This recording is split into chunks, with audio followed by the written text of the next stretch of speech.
What's up, guys? Welcome into another installment of CrossFire as we inch closer to the 2022 NFL Draft. And I've mentioned it in the past, but we're thrilled to have Dane Brugler of The Athletic joining us all month long to break down this draft. He's going to debate some of the best draft analysts in this business. And today, it's Chad Reuter from NFL.com. And guys, today the subject, depth in later rounds. And this is a hot topic among Chargers fans. Mid to late round running backs that would be the best complement to Austin Ekeler. Chad, why don't you kick it off? Well, certainly if you're looking for a bruiser, a guy who can take the ball 20 times a game, Tyler Allgeier from BYU would be a good pick for them. Similar to Jamal Adams when he came out of there. And I think Allgeier's a guy that can, pound the ball between the tackles a little bit, give Ekeler a break, let him do his thing as a receiver and a running back. So that would be a good pick, I think, for the Chargers in the 4th, 5th round. All right, Dane, what about you? Yeah, and Allgeier, I would love to debate Chad on that one, but that's a good pick. California native, bring him back home. I'm going to go with Dameon Pierce from Florida, who is just an explosive player. And he was a little underutilized in that Florida offense, but he made the most of his carries. Whenever he got the ball, he treated every single touch like it was his last. I mean, that's his demeanor. That's his play personality. He can be a little inconsistent, stringing moves together. That's why we're talking about him as a day 3 type of player, but he runs through contact with that short area burst, that determination, and he's reliable. You look at his 2021 production, no fumbles, no drops as a receiver, steady as a blocker. So I think coaches will be able to trust him as a guy that maybe not a big play creator, but he's got an NFL build, he's got an NFL run style, he'll finish. I think he's a strong candidate to be a better pro than college player.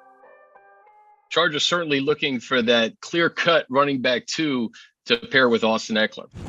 All right, day 2 offensive lineman that could start for the Chargers in 2022. Dane, the left side is pretty solidified with Slater and Filer and Lindsley, but right tackle, right guard, a question mark at this moment. Well, let's go to Washington State, where Abraham Lucas was a rock-steady right tackle for the Cougars the last 4 years. The first player in school history to earn all conference honors each of his 4 seasons. A very efficient blocker, especially in the passing game as a pass blocker. And that's maybe the one negative with him is you don't have as many run blocking snaps because of the offensive scheme that they were in at Washington State. But I think it's something that he will continue to get better at. It's not like that's a deficient area of his game. Went to the combine and not only has the resume, what he did the last 4 years, but at the combine, he just tore it up. 4.92 in the 40-yard dash. His short shuttle was 4.40, which is an outstanding number for an offensive lineman. So you've got a guy that's got a massive frame, balanced athleticism. He keeps his man blocked. And so in the mid-3rd round, I think Abraham Lucas would be a perfect fit. Perfect. All right, Chad, give me a name.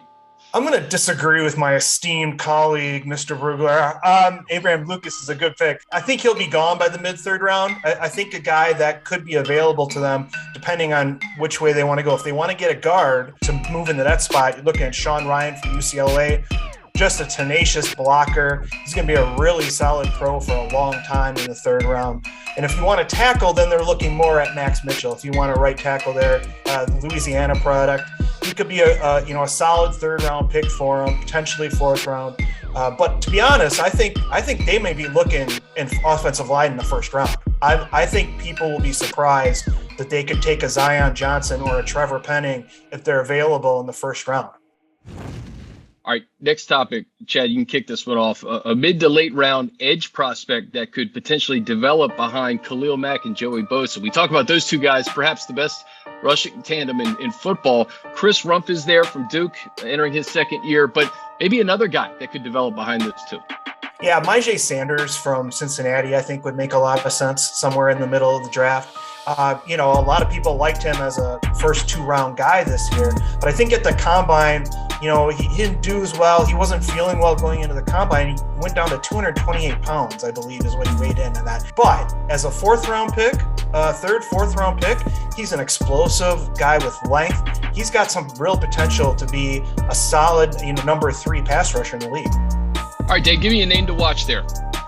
Yeah, I think once you get to day 3, say round 4, Michael CLEMONS from Texas A&M is a name that I think we need to watch for the Chargers. A pass rusher that looks like he's straight out of Central Casting with his long arms, his big build. He's at his best when he uses that forward lean to just get in that strike power in his hands, to just go right at blockers, creates leverage points. A little bit of a late bloomer, still kind of figuring things out. But as a mid-round pick, I think he'd be a great fit. Chargers fan, just turn on the LSU tape, and you're going to see a 3.5 sack performance where they had 0 answers for him.